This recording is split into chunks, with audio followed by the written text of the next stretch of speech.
Hi everyone, this is MissMalini and you're here at yet another live Google Hangout. Remember, you can watch all the shows live streaming as well on the Lakme YouTube page, and you can come back and watch all my fun designer hangouts as well here and tweet in with the hashtag MMFridays, or you can also use Lakme Fashion Week because we have lots of surprises in store for you if you watch our hangouts and answer some questions. And today I'm hanging out with Anavila. Thank you so much for joining us. And of course, you have Archana Rao and Ragini Ahuja as well. So how do you guys feel being at Lakme Fashion Week? What's the, are you stressed? Are you relaxed? Are you thinking about your show? What's going on?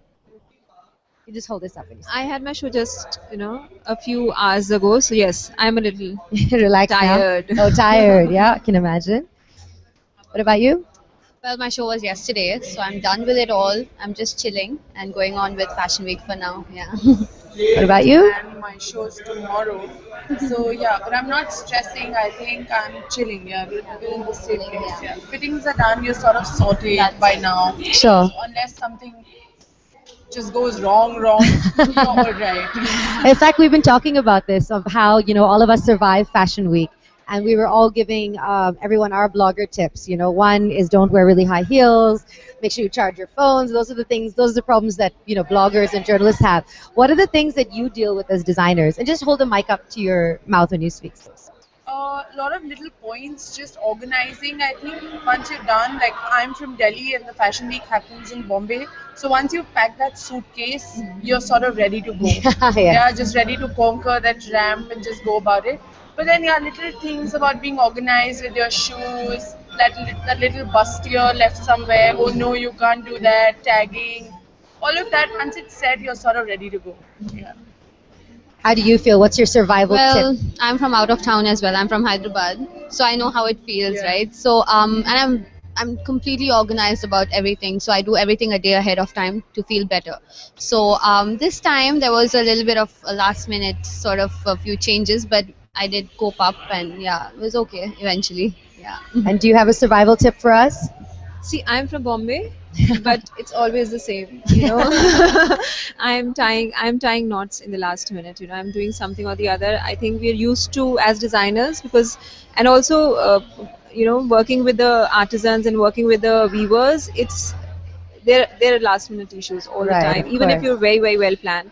And another thing is have a lot of water. Water, hydration. It's so funny. The Very, other day, very someone was saying important, it's very important to drink, and I'm like, wine? They're like, no, water.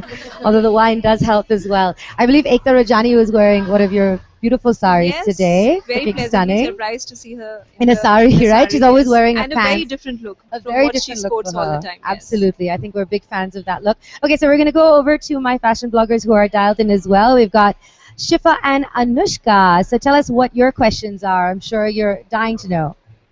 So my question is for Ragini. And I'd like to know, Ragini, if not a designer, what would you be? If not a designer, I would be a food critique, I think. That's the best I do, eat a lot, and I obsess about food. Like, I already know what I'm having for dinner and then maybe the next breakfast. Yeah, so I think a food critique. Anushka, what's your question? I want to know what your most memorable Fashion Week moment has been so far. My most memorable was Gen Next. My stall was swarmed with people from the media, and I'm so bad at names. I'm so bad at recognizing. I was just in the industry and I had no idea who was who. And then they were like all over, and I was like, I don't know who they are and what is to be done. But yeah, 5 seasons down, the same people are friends, and it's just so silly looking back. You didn't even know who they were, and they mattered so much back then. Yeah, they matter today as well. They're just What about you, Anavila? What is your most memorable Fashion Week experience so far? I feel every time this was the third fashion week I've done, so every time it's a different experience. But the whole thing about Indian textiles and weaves, how people are slowly appreciating them, adapting to them, and understanding them, is something very beautiful. I love seeing that. And Archana, what about you? Well, I was a Gen X designer as well. That's how I started off. So I have a huge like stage fright sort of a thing. Really? So when my Gen X show happened, that was my first time walking the whole runway, and I came across that fear finally. Even now I'm a little awkward about it, but much better. So that's one of the most memorable. I'm going to go over to my head stylist, Marvin D'Souza, who's dialed in as well on this Hangout. Remember, if you've just tuned in, don't worry, you can send in your questions using the hashtag Lakme Fashion Week and MM Fridays, and we'll definitely ask for you. Marvin, what's your question? Hey, sorry. So I'm at the Lakme Fashion Week apartment, and it's amazing over here. And it was chaos. As you could see, I was like trying to scurry, and I finally found my spot, so I can talk to you guys. Hello. So my question to you is, to all of you, what I want to know is, if you had all the power, money, everything in the world, and you could have your dream show, your dream collection, what would it look like?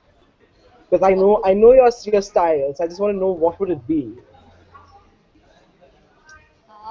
Go ahead. Well, I like all things vintage. I like old buildings. I like old houses. So I would like to have a show in my like ancestral property or something like that, and have a very like familiar, quality to it. And I think that's something I would like to work on. Yeah. They've actually been doing these amazing off-site shows here, which is so unique and different to see different venues, and we're very excited to see what happens at the finale as well. What about you, Anavila? If you could have all the money in the world and you could do your dream show, what would it be? See, I would really want to do a very industrial looking show and have a lot of weavers and artisans. I'll want to make it like a small industrial setup with a lot of weavers and artisans around, and actually seeing people can see something being woven, Yeah. what is being made to walk on the ramp. That would be really cool to see. And what about you, Ragini? I'm thinking let's make this show a little off country. Let's go to maybe the Sky Tower in New Zealand. Wow. And do like an adventure sports sort of a show. Make all the models jump. I know. I've done that it's jump. great. Yeah, I've done that too. It's so like a cool. 600-foot. So basically, you walk the Sky Tower and then just jump. That's It'd be kind of so amazing. You'd have to make sure none of the models have like Yeah. a vertigo for that one. Okay, questions that came in for you guys on social media as well. What's the one thing you've learned so far? A piece of advice that you wish that you had maybe gotten when you started out? Oh gosh, why me first? I'm still thinking. Okay, a piece of advice. I think you shouldn't be too stubborn. Okay. Try to be more flexible about your design philosophy, and Yeah. try to make do with what you have. I think that's one thing you learn. Yeah. Yeah. Good advice. I totally agree with Archana. So keep yourself open to what your market, your customer is all about. Keeping your aesthetic intact. Do look out for what they're, understand your customer in terms of their body types, and don't be too stubborn with the product that you're, Right. just keep learning. So keeping your aesthetic intact, you should be open to what the customer wants. Yeah. Makes sense. Yeah, I think it's very, very, very important to be true to your aesthetic and your style. However difficult, for me it has been very difficult, because my what I do is something which is very, it was never termed to be fashionable. No, it was never looked at as Sure. fashionable. So being true to your style and pushing yourself to create something in that space which you work in, and keep reinventing yourself. That's very, very important. Right. Reinvention is key for all you young designers and people, stylists, and everyone who's watching, hoping to make it in this industry. Let's go over to Devanshi, who's my beauty blogger, and she's been getting sculpted at the Lakme salon and trying on all the amazing products. You have a question, Devanshi? Yeah, I actually wanted to say that, earlier I had this really bold lip on, and the eyes are really bold as well, which I muted down by just changing it to a stain.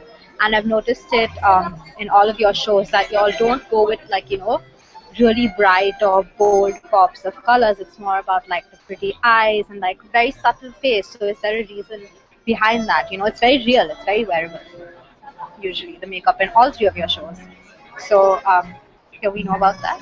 See so my theme was a summer stroll. I was talking about strolling in the summer, going for a walk, and it was very easy. So the makeup had to be very, very soothing, very, very simple, nothing extravagant, nothing very bright.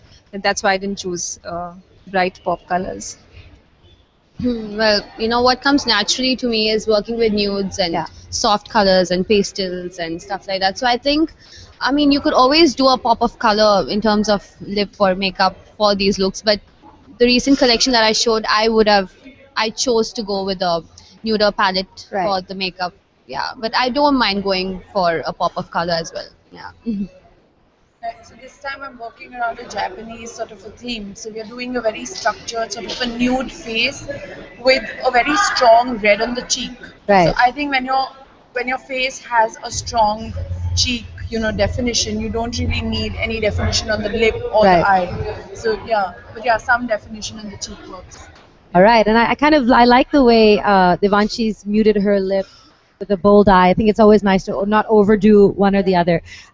So, how did your fashion journey start? I'm sure everyone who is looking to get in this industry as well wants to know where does it all begin from, and where did each one of you find your beginnings? For me, I started with Lakme actually, with Gen X, and this is my fifth season now at Lakme. Uh, I always illustrated a lot, and those illustrations, it just naturally came to me to translate them onto garments and Right. treat my garments as canvases. So that's been, I was at NIFT, and then the journey has been where I'm just illustrating and putting onto garments, and it's been going on and receiving well. So I think I'll just carry on with that. Yeah. Should I go? Yeah. So I've been a design student. I went to NIFT. And then I went to Parsons for my masters, and I came back to India, and then I worked for an export house as a menswear designer for a while, and after that, got through the Gen X program, and then launched my label. So that's how it all started off for me. Yeah. And what about you? So I passed out in the year 2000 from NIFT Delhi. So it's been 15 years now that I've been in this industry. I started working with Madura Garments as a menswear designer as well. Then I was working with Will's Lifestyle for 3 years. Then I was working with Ministry of Rural Development on a cluster project. And that's how I started working on textiles and handwovens and crafts and artisans. And I think it was a natural step. I came to Bombay, and people from Lakme and some friends, pushed me. But it was a natural step to when you move all around and you see all the clusters and you actually see how weavers work and what all their skill set is and whatever you can achieve with them. Yeah. There is no end to it. So it was a dream to bring that forward in some way or the other, which people now here can understand. So that's why I jumped into it actually. Well, that's very inspiring, and I'm sure everyone who's watching now is like thinking about how they're going to make their move into this industry. And there's so much happening now, and I think that Lakme Fashion Week is such a great platform for designers to showcase. And all of us love to come and spend 1 week seeing the most fantastic shows and meeting all the designers, and especially for us as bloggers as well. And when we're doing live streams of your shows, everyone can watch them and get inspired and take a piece of that home. So thank you so much for joining me in this hangout today. We've had Thanks so a lot much for fun having being here. us. And in Thank case you. you've just tuned in, don't worry, this is a Google Hangout, which means it's already on my YouTube channel, MissMalini Videos, so you can just watch it again and again and again. Tweet me for your questions, and don't forget, we're still giving away survival kits, which you can win. You'll find out the reasons and how you can do that in the description below. Thanks for watching. Bye, guys.